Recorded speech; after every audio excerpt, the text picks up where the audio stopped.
player. I'm from Saskatoon, but I am going to be from Toronto very soon. Moving to Toronto in the new year. And I've been playing fiddle for 26 years, sorry. Started when I was 4 years old, and started basically because my two older sisters played fiddle, my dad played accordion, so it's kind of like the cool thing to do. So it was kind of music in my life from day one. And we played as a family band growing up, and then started playing my own stuff, and then fast forward 3 albums later, and I'm in an art gallery doing an interview with you.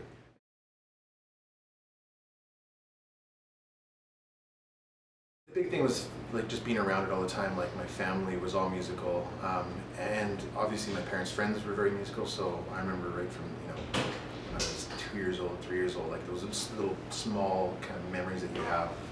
Their friends coming over and playing music, and the big family jam and kitchen parties.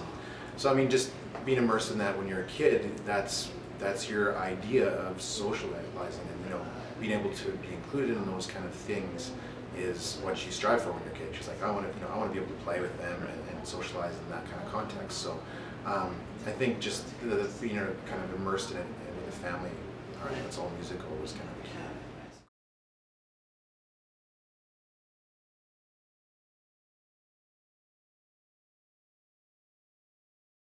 I actually play with a folk music quartet called the Fretless. There's 4 of us, and so a typical classical music format where we have a cello, a viola, and 2 violins.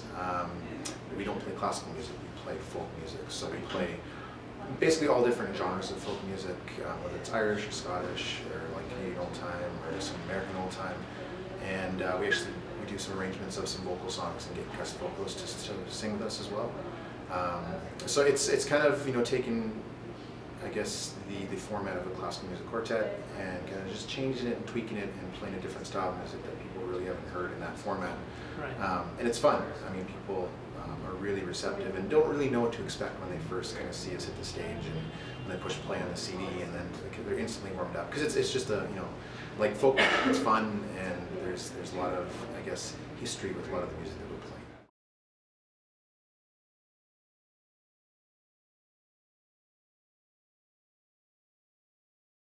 I guess my goal with the music is to, try and make the audiences younger, because a lot of my audience is, an older population, because that's just the music that they grew up with when they were young kids. When your grandmas and grandpas were young kids in the prairies or around Canada, there was just folk music. Like the Don Messer Jubilee was a huge hit. It was kind of like American Idol. But now that's all changed. Like, everyone's musical interests are so diverse. And I think that, if I can try and show people that, especially younger people, that, the fiddle just isn't grandmas and grandpas just, stomping their feet. Absolutely. It's really addicting to listen to music. It's heartwarming.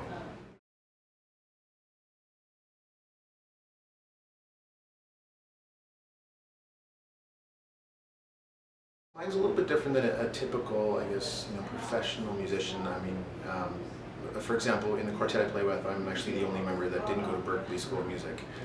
So I've got my civil engineering degree. In terms of formal education, I'm way different, but in terms of musical education, I've always been writing music. Like, I think I wrote my first tune, fiddle tune, when I was maybe about 10 years old.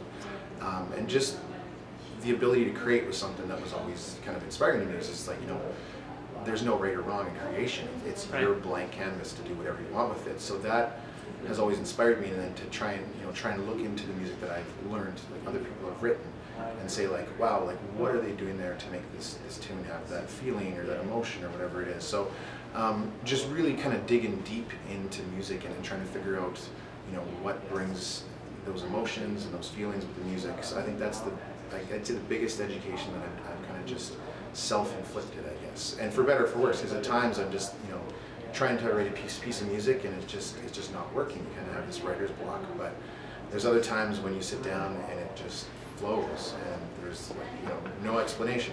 It's just, it's just happening. It just happens, yeah.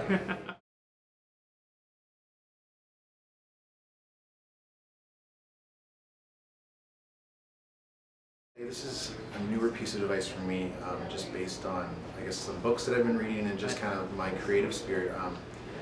Formal education is basically just someone's opinion Right. of the best way to teach it. Right. And there's many ways to get to that same end. Right.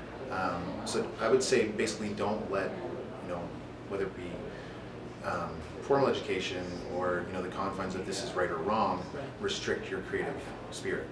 Basically just let it ride. Like, Right.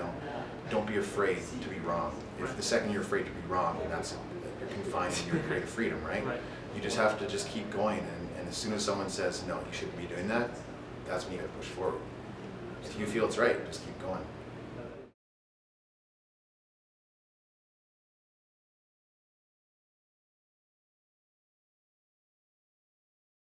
Obviously, Toronto's got a great music scene, and I've got a lot of good friends here. I'd say the biggest thing for me is I'm in pre-production right now for my next solo project. When I say solo project, it'll be just basically my music with a band behind me. And I think that's, for me, that's the biggest, I guess, exciting thing, just because it's been, it'll be 4 years since my last solo CD, 3.5 years, and just where I've kind of grown musically and just stylistically. I'm just really excited to get in the studio and get things done and just share it and just pursue that goal of broadening the audience for